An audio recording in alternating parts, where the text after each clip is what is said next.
नमस्कार साथियों, आज के इस लाइव कार्यक्रम में आप सभी का बहुत बहुत स्वागत है।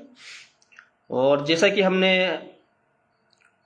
पिछले कार्यक्रम में तय किया था कि जैसे ही कोई नई जानकारी या कोई सूचना हमें प्राप्त मिलेगी, हम आपको नए कार्यक्रम के माध्यम से सूचना देंगे।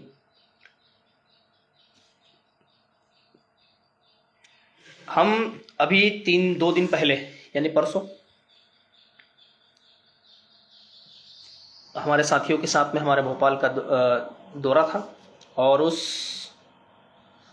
दौरे के दरमियान हमारी मुलाकात भारतीय मजदूर संघ के प्रदेश महामंत्री श्रीमती मधुकर सांवले जी से हुई थी। माननीय रमेश चंद्र शर्मा जी से भी हमारी 2 मिनट की वार्ता हुई, जो कि क्योंकि वे कहीं जा रहे थे, तो हम जैसे ही वल्लभ भवन पहुंचे वे गेट पर थे। हमने जैसे ही इनसे फ़ोन पे चर्चा की, उनका कहना था कि मैं गेट पे ही हूँ और 2 मिनट के लिए आपसे बात कर पाऊंगा, तो हमने उनसे 2 मिनट गेट पे ही चर्चा की। अभी विश्वकर्मा जयंती पर आदरणीय सुल्तान सिंह शेखावत जी का भी एक इंदौर के कार्यक्रम में हमने वक्तव्य सुना और आप सभी ने देखा। निश्चित रूप से सभी लोगों के मन में ये सवाल भी चल रहे हैं कि कोटवार की महापंचायत बुलवा ली गई है, सहकारिता समिति वालों की हो चुकी है, अतिथि शिक्षकों की हो चुकी है, अतिथि विद्वानों की हो चुकी है। आखिर ये आउटसोर्स की महापंचायत कब होगी या उनकी मांगों पर कब सहमति बनेगी? साथियों, जैसा कि हमने आपको पहले बताया था कि वर्तमान में अगर आउटसोर्स की मांगों को कोई पूरा करवा सकता है तो कोई दूसरा प्लेटफॉर्म नहीं है। संयुक्त संघर्ष समिति, जो जिस समिति में हम जुड़े हैं, विद्युत संयुक्त संघर्ष समिति के माध्यम से ही आउटसोर्स की मांगों का निराकरण हो सकता है। अन्यथा व्यर्थ में जितने भी लोग कार्यक्रम कर रहे हैं उन कार्यक्रमों का कोई प्रभाव नहीं है। और भविष्य में जब भी आउटसोर्स की मांगें पूरी होंगी, चाहे वो महापंचायत के माध्यम से हो, चाहे वो माननीय मुख्यमंत्री जी से बैठक के माध्यम से हो, वो विद्युत संयुक्त संघर्ष समिति के माध्यम से ही हल होगी। और इस बात पे हम इसीलिए श्योर हैं और इसीलिए हम और हमारे सभी लोग पदाधिकारी के साथ में आउटसोर्स के हमारे चारों संगठन और जिसमें संविदा और नियमित कर्मचारी है, सभी की मांग संयुक्त संघर्ष समिति के माध्यम से ही हल होगी। बहुत से साथी जो है बीच में कुछ समय के लिए ऐसे आंदोलनों में हिस्सा लिया है या लेने गए थे, किंतु आप भी उस आंदोलनों के बारे में जानते हैं जिनका कोई भी सार्थक परिणाम नहीं आया। बढ़ चढ़ के भोपाल में भीड़ को बुलाया गया और बढ़ चढ़ के मीडियाबाजी और पत्रकारिता की, किंतु उन चीज़ों से कोई फर्क नहीं पड़ा। साथियों, मेरा सभी लोगों से आग्रह है, जानते हैं कि समय बहुत कम है और समय कम होने के साथ साथ में आदर्श आचार संहिता लगने में भी समय भी लगभग पास आ चुका है। इस ऐसे मौके पर आपका और हमारा डरना स्वाभाविक है, किंतु मैं आप लोगों को आश्वस्त करता हूं कि जिस तरीके से हमारी जो चर्चाएं हुई हैं, जिस तरीके से आदरणीय श्री सुल्तान सिंह शेखावत साहब ने इंदौर के बीएमएस के कार्यक्रम में, महासंघ के कार्यक्रम में आउटसोर्स कर्मचारियों के विषय में जो वक्तव्य दिया है, जिसमें आउटसोर्स कर्मचारियों को लेबर पॉलिसी के अंतर्गत लाया जाना है और वेतन वृद्धि जो है ये सरकार के द्वारा तय हो चुकी है और लेबर लॉ पॉलिसी के लिए जो उनका कहना था उसके अनुरूप पहली नोटिफिकेशन बना के भेज दी गई है और जो कुछ काम बचा है और जिसमें विलंब आ रहा है वो कार्य भी जल्दी पूर्ण होने की संभावना है। साथियों, 18 तारीख के दिन हम भोपाल में गए थे। भोपाल में हमारी बात हमारे प्रदेश महामंत्री महोदय श्री मधुकर सांवले जी से हुई और उनसे लगभग 1 घंटे की लंबी चर्चा चली। चर्चा में माननीय द्वारा यह आश्वस्त किया गया है कि वे संयुक्त संघर्ष समिति के सभी एजेंडे, जिनमें 13 प्रमुख बिंदु हैं, जिसमें नियमित की मांग है, संविदा की मांग है, आउटसोर्स की मांग है, उन सभी सहमतियों पर बिंदुवार माननीय मुख्यमंत्री जी से वे चर्चा कर चुके हैं। और इन बिंदुओं पर शीघ्र ही एक बैठक संयुक्त संघर्ष समिति के पदाधिकारियों को लेकर माननीय मुख्यमंत्री जी से करवाने के लिए बिल्कुल प्रयासरत है। कुछ प्राकृतिक आपदाएं, जिसमें भी मध्य प्रदेश में अतिवृष्टि, क्योंकि अभी विगत दिनों में भारी बारिश हुई है, उस कारण से भी कुछ राजनीतिक कार्यक्रम, जिसमें जो बीजेपी का भी अभियान चल रहा है रथ यात्रा का, ये कुछ चीजें हैं और पॉलिटिकल इशू भी बहुत सारे हैं। इस कारण से हमारे काम में जो है थोड़ा सा विलंब आ रहा है। पर निश्चित रूप से माननीय रमेश चंद्र शर्मा जी ने जिन 7 कर्मचारी वर्गों को की महापंचायत के लिए माननीय मुख्यमंत्री जी को पत्र लिखा था, कहीं ना कहीं वे सारी की सारी महापंचायत क्रमवार अपने आप में चल रही है।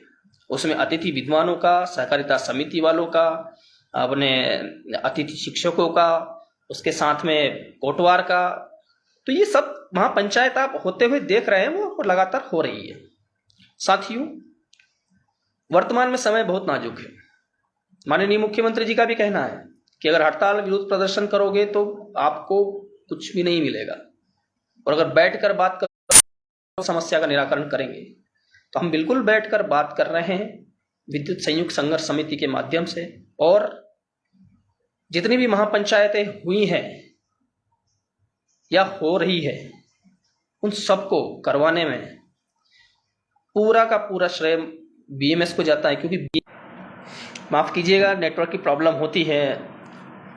तो मैं जैसा कि मैं कह रहा था कि जितनी भी महापंचायतें हुई हैं या हो रही है, उनको पूरा करवाने में पूरा योगदान बीएमएस भारतीय मजदूर संघ का है, और भारतीय मजदूर संघ ने ही सारे महापंचायत के लिए माननीय मुख्यमंत्री जी से आग्रह किया, और माननीय मुख्यमंत्री जी ने कर्मचारियों की बातें सुनी। हम एक सही बैनर पर, सही प्लेटफॉर्म पर चल रहे हैं। संभवतः इसमें समय लग रहा है। हमारी ये भी चर्चा हुई है कि अक्टूबर में आदर्श आचार संहिता लगने वाली है, और इसके लिए थोड़ा सा जो देरी हो रही है उसमें आप थोड़ा सा संज्ञान में लें। उनकी तरफ से आश्वस्त किया गया है कि हमारी जो डेडलाइन है महापंचायत की, वो हम किसी भी कंडीशन में, किसी भी परिस्थिति में महापंचायत के माध्यम से, चाहे मुख्यमंत्री जी से बैठक के माध्यम से, आचार संहिता लगने के पहले करवा देंगे। हमारी माननीय रमेश चंद्र शर्मा जी से भी चर्चा हुई। जैसा कि हमने बताया था, हम भोपाल गए थे, हम वल्लभ भवन में माननीय रमेश चंद्र शर्मा जी से मिलने गए। हमने फोन पर चर्चा की, हमने कहा सर आ रहे हैं, हमें थोड़ा समय दीजिएगा। सर का कहना था कि हम गेट पे ही हैं, और उस समय इत्तेफाकन हम भी तो पास के लिए गेट पे ही खड़े थे। तो चलते चलते हमारी शर्मा जी से बात हुई। रमेश चंद्र शर्मा जी का भी यही कहना है जो सुल्तान सिंह शेखावत साहब का कहना है। उनका भी यही कहना है कि हम आउटसोर्स कर्मचारियों के लिए पॉलिसी बना रहे हैं, और पॉलिसी में हम उनको श्रम कानूनों के अंतर्गत ला रहे हैं। हमारी ओर से क्रॉस कनेक्शन किया गया कि सर लेबर लॉ तो ऑलरेडी विद्युत विभाग के आउटसोर्स कर्मचारियों पे लागू है, और लेबर लॉ होने से क्या जॉब सिक्योरिटी मिलेगी। तो उनका ये कहना था कि हम उसी लेबर लॉ के अंतर्गत लाकर ही आप लोगों को जॉब सिक्योरिटी की व्यवस्था कर रहे हैं और वेतन वृद्धि कर रहे हैं। सर को कुछ अर्जेंट काम था, वो गाड़ी में ही बैठे हुए थे, तो वो गाड़ी में बैठे हुए, फिर हमने उनसे अनुमति ली। मैंने कहा सर ठीक है, आप अगर जल्दी में हैं तो अभी फिलहाल के लिए आप चले जाइए, फिर हम विस्तृत चर्चा कभी और आके करेंगे। उनका ये कहना था कि चर्चा की कोई आवश्यकता नहीं, जल्दी ही आपको माननीय मुख्यमंत्री जी बुलाएंगे और आपकी मांगों का निराकरण भी होगा। और जो विद्युत संयुक्त संघर्ष समिति ने 13 बिंदुओं का अपना ज्ञापन दिया है, जिसमें 13 बिंदुओं की मांग पत्र है, जिसमें नियमित संविदा और आउटसोर्स की मांगे हैं, उन सभी पर चर्चा होगी और साथ ही उनको पूरी भी की जाएगी। तो एक अच्छा सकारात्मक अनुभव रहा 18 तारीख का, और मैं ये जानकारी आप लोगों को कल देने वाला था, किंतु कल थोड़ा सा मेरी तबीयत खराब हो गई थी। शायद हो सकता है कि बारिश में भीगने के कारण बुखार या फीवर हो गया था, उस कारण से मैं फिर लाइव कार्यक्रम के माध्यम से आप लोगों को जानकारी नहीं दे पाया। अब जितने भी प्रश्न आप लोगों के बचे हैं, मैं पूरी कोशिश करूंगा कि सभी प्रश्नों के उत्तर मैं आप लोगों को दूं, पर मुझे लगता है कि मैंने लगभग सभी प्रश्नों का उत्तर दे दिया है। हमने ये भी डेडलाइन तय कर ली है कि आदर्श आचार संहिता के पहले हमारा कार्यक्रम किसी भी परिस्थिति में हो, क्योंकि हम ये जानते हैं कि आचार संहिता लगने के बाद हमारी मांगें पूरी नहीं होंगी। हमने ये भी डिस्कस कर लिया है कि रिजल्ट तो हमारे फेवर में है, क्योंकि दो कैबिनेट मंत्री जिसने श्रीमान सुल्तान सिंह शेखावत जी, श्री रमेश चंद्र शर्मा जी की ओर से जब हमारी फ़ोन पे आज से 6 दिन पहले चर्चा हुई थी, तभी रमेश चंद्र शर्मा जी ने ये क्लियर कर दिया था, और श्री सुल्तान सिंह शेखावत जी ने इंदौर के महासंघ के कार्यक्रम में जो किया, उससे कहीं ना कहीं आउटसोर्स कर्मचारियों के बीच खुशी की लहर है। तो मैं आग्रह ये करना चाहता हूं कि हमें किसी भी परिस्थिति में भी पथ भ्रमित होने की आवश्यकता नहीं है। कोई भी व्यक्ति विशेष, चाहे वो किसी राजनीतिक दल से क्यों ना जुड़ा हो या फिर वो न्यूट्रल पोजीशन पे क्यों ना हो, वर्तमान में हमें किसी भी पथ भ्रमित होने वाले स्थान पर ना तो जाना है, ना ही ऐसे व्यक्तियों का समर्थन करना है। साथियों, कुछ हमारे जो साथी हैं वो लगातार भ्रमित होते हैं कि सब विभाग मिलके और उनके साथ में जाके हमें ये जो है हड़ताल या प्रदर्शन या कुछ करना चाहिए। तो मैं आप सभी लोगों को बता दूंगा, अन्य विभागों को जो मिलेगा वो बिजली विभाग के आउटसोर्स की बदौलत ही मिलेगा। उनके संगठन अभी इतने मजबूत नहीं हैं और ना ही उस स्थिति में है कि वे सरकार से वार्ता स्थापित कर सके। बिजली विभाग के आउटसोर्स कर्मचारियों के संगठन संयुक्त संघर्ष समिति के माध्यम से भारतीय मजदूर संघ के बैनर तले माननीय मुख्यमंत्री जी से संवाद स्थापित कर रहा है, और जब भी आउटसोर्स कर्मचारियों को कुछ मिलेगा वो इसी बैनर के माध्यम से मिलेगा। तो किसी भी तरह से अन्य किसी भी संगठन में समाहित होना या उनके कार्यक्रमों में जाना कहीं ना कहीं ये हमारा खुद का नुकसान है, क्योंकि जो भी विलंब हुआ है आउटसोर्स की महापंचायत में, चाहे मांग पत्र जो हमारी संयुक्त संघर्ष समिति की मांग पत्र है उसमें, वो विलंब का कारण जो विरोधाभासी प्रदर्शन जो भोपाल में अभी चल रहे हैं, जिसमें कहीं ना कहीं आउटसोर्स की उपस्थिति रही है, उस कारण से हो रहा है। मैं आप सभी लोगों से आग्रह करता हूं कि इस तरह की चीजों से दूरी बना के रखें। कन्हैया नाथ का मैसेज है, जोखिम भरे काम के चलते बिजली आउटसोर्स कर्मचारियों को बाकी आउटसोर्स कर्मचारियों से अलग जोखिम भत्ता सभी को मिलना चाहिए, इस पे चर्चा जरूर करें। देखिए, जो संयुक्त संघर्ष समिति ने जो मांग पत्र दिया है उसमें आउटसोर्स की मांग के में जो है जोखिम भत्ता 3,000 रुपये प्रति व्यक्ति सभी वर्ग, आउटसोर्स के संविदा को और रेगुलर को, साथ ही में आउटसोर्स के सभी वर्गों को, कंप्यूटर ऑपरेटर हो, अपना लाइन हेल्पर रहे, सब स्टेशन ऑपरेटर रहे, या जो है मीटर रीडर रहे, या जो भी ऑफिस में काम कर रहा है वो रहे, क्योंकि बिजली विभाग में काम करता है और बिजली का कर्मचारी है, इसलिए उसको जोखिम भत्ता 3,000 रुपये प्रति व्यक्ति को मिलना चाहिए। अभी कैबिनेट ने जो जोखिम भत्ता पास किया है और जो लागू हुआ है वो केवल 3235 कर्मचारियों को पूरे प्रदेश में मिल रहा है, और वो भी उन्हें मिल रहा है जो आउटसोर्स के लाइनमैन है और जिनके पास ITI है। तो ऐसे में ये सब स्टेशन ऑपरेटर भी जोखिम का काम करते हैं, लाइन हेल्पर भी करते हैं जोखिम का, मीटर रीडर भी जोखिम का ही काम कर रहे हैं, और कंप्यूटर ऑपरेटर और हमारे जो अन्य साथी है वो भी जोखिम का ही काम कर रहे हैं, क्योंकि भी बिजली विभाग में काम कर रहे हैं। तो सभी वर्गों के लिए उसके लिए हमने दिया है। सौरभ पटेल का है, राहुल भाई सरकार से निवेदन करो कि हमको भी जो रेट सेंट्रल को मिलता है वो हमको ही मिले, ताकि हमें भी 21,000 सैलरी और PF मिल सके। देखिए, हमने जो मांग पत्र दिया है उसमें सेंट्रल के रेट के बारे में हमने कोई डिस्कस नहीं किया, क्योंकि कई राज्य ऐसे जिनमें सेंट्रल से ज़्यादा भी वेजेस मिल रहे हैं, और अभी फिलहाल में जो हमारे प्रदेश के मुख्यमंत्री जी है जो वेतन के मामले में बहुत संवेदनशील है, जो भी अल्प वेतन वाला कर्मचारी वर्ग था उनका वेतनमान दुगना किया है। तो इसलिए हम हमारी तरफ से कोई भी सीमा तय नहीं करें कि हम 21,000 दो, 30,000 दो, 40,000 रुपये दो, पर हमारा जो मांग पत्र गया था उसमें हमने 15,000 रुपये का दिया था। क्यों? क्योंकि हमने वो सारी संभावनाएं जोड़ घटा के लगा ली थी कि अगर ये 5 साल से जो वेतन रिवाइज नहीं हुआ है और अगर रिवाइज होता है तो सैलरी अकाउंट में कितनी आएगी, PF और ESIC छोड़ के अकाउंट में इन कैश हैंड कितनी सैलरी मिले, वो हमने न्यूनतम वेतन 15,000 रुपये देने का बोला था। अब जब भी टेबल पे चर्चा होगी हम इसके बारे में चर्चा करेंगे, और हम निवेदन यही करेंगे कि जो भी कर्मचारी वर्ग है, जितना वर्ग उसको वेतन मिल रहा है आउटसोर्स में, उसका वेतन सीधा दुगना कर दिया जाए।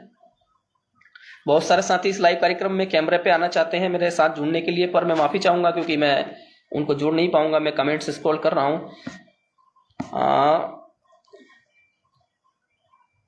धनराज सिंह सोंधिया जी का कहना है 10 दिन बचे, संगठन क्या कर रहा है? धनराज जी, संगठन अपना काम बखूबी कर रहा है और ये संगठन ही है जो आपको इतनी इंफॉर्मेशन दे रहा है और जा जाके लोगों से मिल रहा है। तो संगठन को उसका काम ना सिखाएं, उसका साथ दें, क्योंकि साथ देंगे जब आपकी आवश्यकता पड़ेगी हम आपको बुलाएंगे। क्योंकि मैंने पहले भी कहा है कि निराशाजनक बातें करने से या कुछ भी भड़काऊ कमेंट करने से आपकी समस्या का हल बिल्कुल नहीं होगा। इससे उल्टा ये होगा कि जो आपके लिए आज भी काम कर रहे हैं, जो आपके लिए आज भी समर्पित होकर लगातार सरकार तंत्र से और अन्य जगह संपर्क में है, उसका मोरल डाउन होता है। अगर उसका मोरल डाउन होगा तो वो काम ही नहीं करेगा, और काम ही नहीं करेंगे तुम्हारी मांगे धरी की धरी रह जाएगी। कौन बात करेगा फिर आपसे इस विषय में? तो संगठन को उसका काम ना समझाए, घर बैठकर आराम से प्रतीक्षा करें। हम जो भी निर्णय लेंगे और जो भी सूचना आती है हम बिल्कुल देंगे। और भी हैं, नितेश दरवे जी का कहना है 15 दिन बचे हैं, उसके बाद कुछ नहीं होगा आउटसोर्स का। बिल्कुल नहीं होगा। 15 दिन बचे हैं, इन 15 दिन में हम करवा लेंगे, उसके बाद कुछ नहीं होगा। 15 दिन बचे हैं, 15 दिन में हम करवा लेंगे। और अगर नहीं होता है तो भी कोई दिक्कत नहीं है। 10 साल से संघर्ष किया, आगे भी करेंगे, आने वाले आगे 5 साल और करेंगे। भाई लड़ेंगे, लड़ना नहीं छोड़ेंगे, लड़ेंगे और जब तब तक लड़ेंगे, भले ही आप साथ दें या ना दें, पीछे हट जाएं, हम लड़ेंगे। क्योंकि हमने जो मुद्दा और जो सपना बनाया है और जिस मुद्दे को उठाकर हम आगे लेके चल रहे हैं, वो हम आखिरी तक लेके चलेंगे जब तक कि वो मुद्दा पूरा नहीं हो जाता। तो जो निराशावादी लोग हैं, मेरा तो उनसे भी हाथ जोड़कर यही आग्रह है कि अगर आप इस टोह में बैठे हैं कि मैं 1 साल नौकरी करते मुझे हो गया है और 1 साल और देख लूँ, अगर यहाँ कुछ हो जाता तो ठीक, वरना मैं छोड़ दूंगा, तो आप तो बिल्कुल इस सिस्टम संगठन में और इस विभाग में काम ना करें। क्योंकि हम 10 साल से इसी उम्मीद और आस में लड़ रहे हैं और जी रहे हैं, और 10 साल से लड़ते आ रहे हैं ताकि हमने जो सपना देखा वो पूर्ण हो। आज कई लोग इतने ऐसे हैं जो 1-1.5-2 महीने में खड़े हुए हैं और बोलते हैं कि हमने आउटसोर्स को पहचान दिलाई है। आउटसोर्स को पहचान केवल बिजली विभाग के आउटसोर्स कर्मचारियों ने दिलाई है, और उन्हीं बिजली विभाग के आउटसोर्स कर्मचारियों की बदौलत आज सरकार और तंत्र में आउटसोर्स चारों तरफ फैला हुआ है। हमने बहुत बड़ी लड़ाइयाँ लड़ी हैं, हमने बहुत बलिदान दिए हैं। अभी पिछली हड़ताल में 1000 आउटसोर्स कर्मचारियों ने अपनी नौकरी का बलिदान दिया है। बीएमएस के संरक्षण में आने के बाद भारतीय मजदूर संघ के द्वारा हम निकाले गए कर्मचारियों की ज्वाइनिंग हुई है। तो हमें बलिदान और काम करने का तरीका, मैं बिल्कुल निराशावादी बातें नहीं करता हूं, पर मेरा कहने का मतलब ये कि आप संगठन को अपना काम मत सिखाइए। अगर आप ये चाहते हैं कि आप 1.5-2 साल के संघर्ष में एक सुरक्षित रोजगार पा लेंगे और बड़ा हुआ वेतनमान ले लेंगे, तो ये इतनी जल्दी संभव नहीं है। और हम वर्तमान सरकार करे तो भी और ना करे तो भी हम फिर से एक संघर्ष के लिए तैयार हैं। तो साथियों, 15 दिन बचे हैं, ये वास्तविकता है, और हमने इस बारे में गंभीरता से चर्चा की है। और चर्चा में हमें यह आश्वासन दिया गया है कि आदर्श आचार संहिता लगने के पूर्व ही आपकी सभी मांगों का निराकरण हो जाएगा, चाहे आपकी महापंचायत हो या ना हो। और भी कमेंट्स में पढ़ना चाहता हूं। मनीष देशमुख जी का कहना है कि जॉब सिक्योरिटी जरूरी है। जी बिल्कुल, जॉब सिक्योरिटी के लिए हमने चर्चा की है, पर मैंने जैसा कि बताया कि जो संयुक्त संघर्ष समिति का जो ज्ञापन पत्र गया है, उसमें आउटसोर्स कर्मचारियों की ओर से ये दिया गया है, पहला कि निकाले गए कर्मचारियों को वापस लें, जो कि वापस आ चुके हैं। 70 से 80 लोग बचे हैं, ट्रांसमिशन से शायद 8 लोग बचे हैं, पूर्व क्षेत्र से 65 लोग बचे हुए हैं, और लगभग 19 लोग मध्य क्षेत्र से बचे हैं। कुल मिला के 90-95 लोग होंगे, क्योंकि ये संख्या पिछले लाइव कार्यक्रम में 125 से 130 थी, तो यानी उनकी ज्वाइनिंग हुई है। उसके पिछले कार्यक्रम में, लाइव कार्यक्रम में हमने बताया था कि निकाले गए कर्मचारियों की संख्या 171 थी। 171 हुई, फिर 120 हुई, अभी 95 हुई है। और ये जब भी आगे इस हफ्ते के अंदर अंदर बचे हुए लोगों को हम लेकर वापस आएंगे।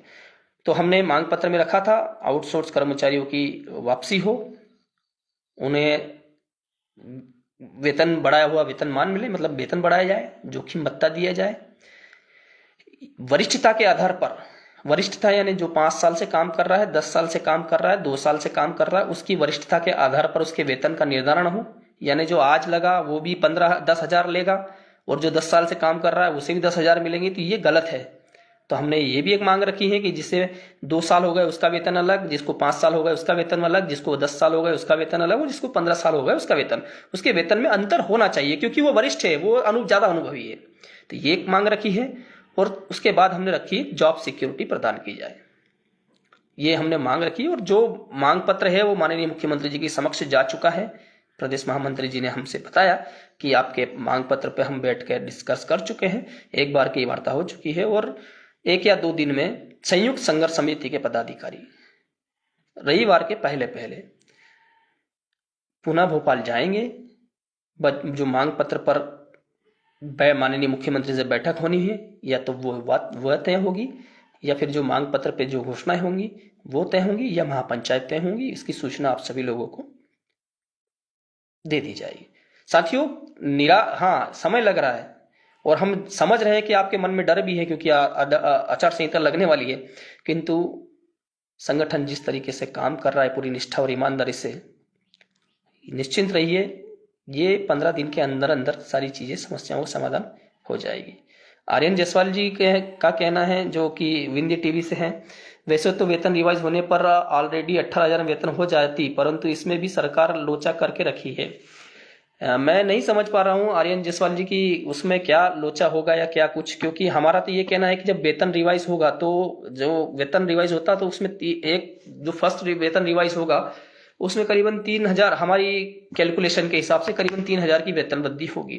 अभी स्किल्ड पर्सन को इन कैश हैंड सैलरी जो है 11,800 से ऊपर कुछ समथिंग मिल रही है। 3,000 का अगर उसको मतलब 5 साल का वेतन रिवाइज होता तो मतलब राउंड फिगर उधर 12 जोड़ते हैं और इधर 3,000 का ये बोनस मिलता है रिवाइज होने के बाद, तो ये 15 हो जाएगा।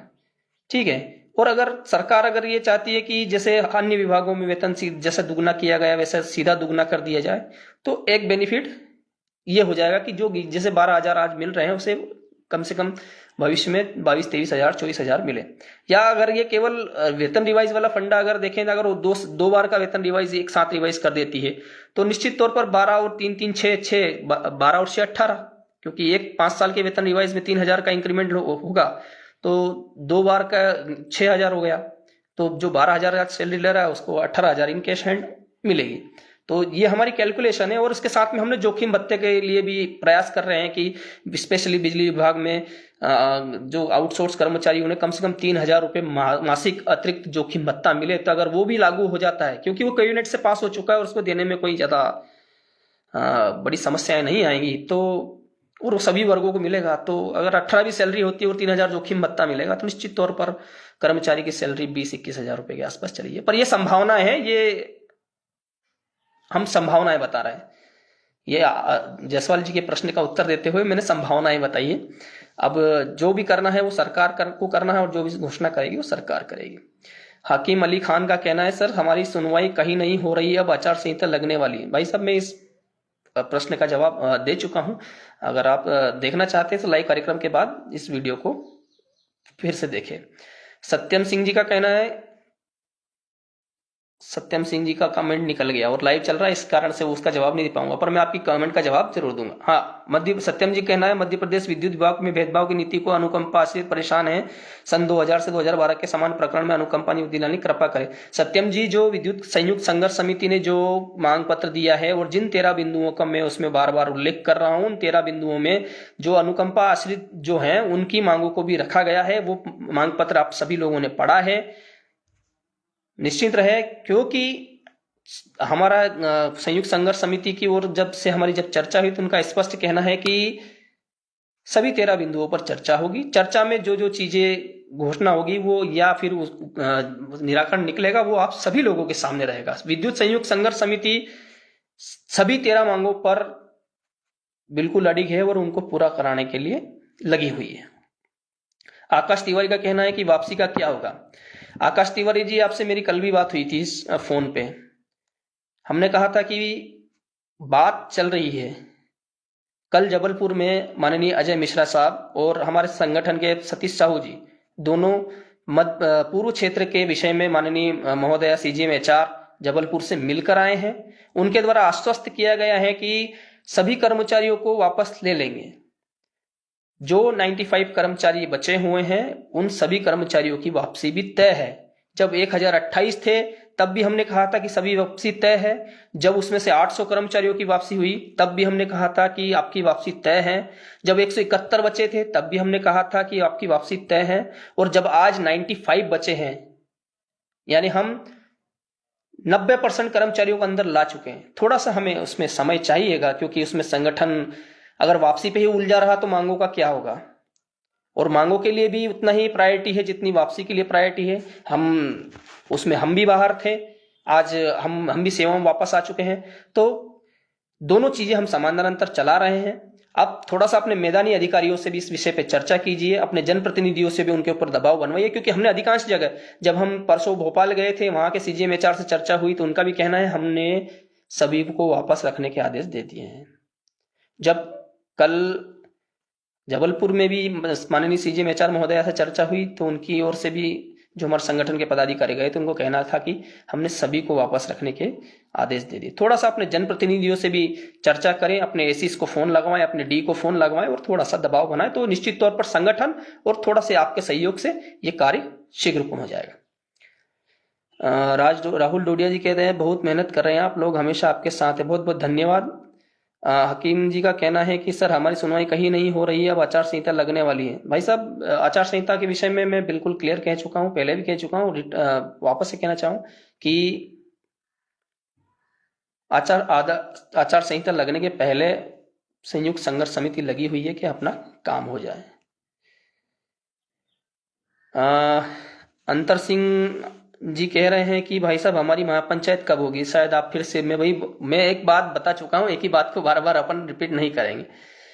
ठीक है, वैसे ही है। आचार संहिता सभी का एक ही है। आचार संहिता एक भैया कहना है कि लेबर पॉलिसी लागू होने पर बिजली विभाग में सम्मिलन होगा या आउटसोर्स कर्मचारी ही कहलाएंगे। ये तो उस पॉलिसी के आने के बाद ही मालूम पड़ेगा, क्योंकि उस पॉलिसी में क्या लिखा हुआ है, क्या उसमें नियम बनाए हैं, क्या शर्तें बनाई हैं, वो पॉलिसी अभी आई नहीं है। वो आएगी, उसको पढ़ेंगे, उसको विश्लेषण करेंगे, उसके बाद इस प्रश्न का जवाब दे पाएंगे। राजेश अहिरवार जी का कहना है कि 50% आरक्षण अपनों को भी मिलना चाहिए, जैसे अतिथि शिक्षकों को मिल रहा है सरकारी विभाग में, बिल्कुल मिलना चाहिए। अब ये तो माननीय मुख्यमंत्री जी के ऊपर पूरा डिपेंड करता है कि वो कितने % हमको देते हैं। अगर संविदा को 50% दिया है तो निश्चित तौर पर हमें भी कुछ ना कुछ भविष्य में बिजली कंपनियों में जुड़ने के लिए, नियमित भर्तियों में भाग लेने के लिए कोई ना कोई आरक्षण प्रक्रिया जरूर देंगे।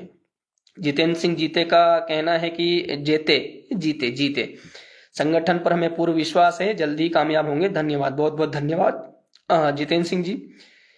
रितेश मालवी जी कहते हैं कि घटिया डीसी में कल आपके साथ में अच्छा घटिया डीसी वाले हैं, ठीक है, बहुत बहुत धन्यवाद, आप साथ में हैं और रहें। हाँ, सबसे महत्वपूर्ण काम, एक बात मैं बोलना भूल गया, हमारे संगठन के सबसे प्रिय और घनिष्ठ व्यक्ति जुझारू, जो कि हमारे महितपुर डीसी में केपीओ के रूप में काम कर रहे थे, जिनका नाम मैं क्या बताऊं आपको कि कितने एक भावुक करने वाला क्षण अभी इस लाइव कार्यक्रम के बीच में आ गया। उनकी हृदयघात होने से उनकी मृत्यु हो गई। निश्चित तौर पर वे दोनों पैरों से अपंग थे, पर मानसिक रूप से इतने मजबूत थे कि दोनों पैरों से अपंग होने के बाद भी हमारे लाख मना करने पर, जब हम बाहर थे, अभी जब ये 6 महीने 7 महीने के पीरियड में जब हम बाहर थे, तो वो दोनों को, उनके दोनों पैर पोलियो में होने के बाद भी वो दोनों बैसाखियों से हमारे साथ भोपाल, उज्जैन, मंत्री, इन सबके घर आते थे। हम उनको लाख मना करते थे कि नहीं आप मत आइए, पर ऐसे जाबाज, जिनको मैं कहना चाहता हूं कि वो पैरों से विकलांग जरूर थे पर मानसिक तौर पर वो बहुत दृढ़ और एक ऊर्जा से भरे और विश्वास के साथ संगठन से कंधा मिलाकर खड़े थे। ऐसे हमारे हरीश राठौड़ जी, जो कि झारड़ा महतपुर डीसी में अभी पुनः पदस्थ हुए थे हड़ताल में निकालने के बाद, और बस 1 महीना उन्होंने काम किया और उनकी हृदयघात हो जाने से मृत्यु हो गई। तो पहले तो मैं उनको नमन करता हूं, क्योंकि साथियों एक बहुत बुरी खबर थी हम लोगों के लिए जिस दिन मैं भोपाल जा रहा था। तो मैं इस लाइव कार्यक्रम के माध्यम से सभी साथियों से आग्रह करता हूं कि वो उन्हें भी श्रद्धांजलि दे। बाकी और बहुत सारे प्रश्न हैं, मैं उनको स्क्रॉल करते जा रहा हूं। वही महापंचायत के विषय में मैंने सभी साथियों के प्रश्नों के उत्तर दिए हैं, और महापंचायत के विषय में प्लस आउटसोर्स की मांगों के विषय में, आउटसोर्स की मांग क्या क्या है उसके विषय में, साथ में आचार संहिता लगने में जो समय बचा है उस पर मेरा क्या जवाब है, जो अन्य साथियों के जो जवाब थे, ये सभी साथियों के जवाबों मैंने दिया है। आप सभी लोगों से उम्मीद और आशा करते हैं कि आपका सहयोग बना रहेगा, और मेरा विनम्र आग्रह है कि अभी लगभग इस हफ्ते में कम से कम 4 हमारे ऐसे आउटसोर्स कर्मचारियों की जान गई हैं, जिनकी बिजली खंभे पे चढ़कर या फिर लाइन सुधारने में गई। थोड़ा सा सेफ्टी का अपना ध्यान रखें और उम्मीद रखें कि महापंचायत होगी और हमारी मांगे पूरी होंगी। निश्चित तौर पर 15 दिन बचे हैं, पर संगठन इन 15 दिन के अंदर अंदर अपनी मांगों के लिए सरकार से सहमति बना लेगा और मांगे पूरी करवा के भी आएगा। तो इसलिए मैंने पहले कहा, अब कहा, भ्रमित करने वाले लोगों से दूर रहो और फालतू के प्रचार ग्रुपों में ना करें। फोन आपके बहुत सारे आते हैं, बहुत सारे साथी हमें बार बार फोन करके पूछते हैं, मैं अधिकांश साथियों से जवाब दे देता हूं, किंतु 50,000 आउटसोर्स कर्मचारी हमारे साथी हैं, उन सभी को जवाब देना मेरे लिए भी संभव नहीं है और उनका फोन उठाना मेरे लिए भी संभव नहीं है। तो इसलिए मैं आप सभी लोगों से आग्रह करता हूं कि इसी तरह की जानकारी पाने के लिए मुझे फॉलो कर लें, और साथ में मेरा जो वीडियो इसे लाइक करें या ना करें उससे हमें कोई फर्क नहीं पड़ता, पर इसे अन्य ग्रुपों में शेयर जरूर कर दें, ताकि जो आपके साथी जानकारी के लिए हमें फोन लगाते हैं उनको भी प्रॉपर जानकारी मिल सके। बहुत बहुत धन्यवाद। जय हिंद, जय भारत। आपका दोस्त, आपका भाई राहुल मालवीय।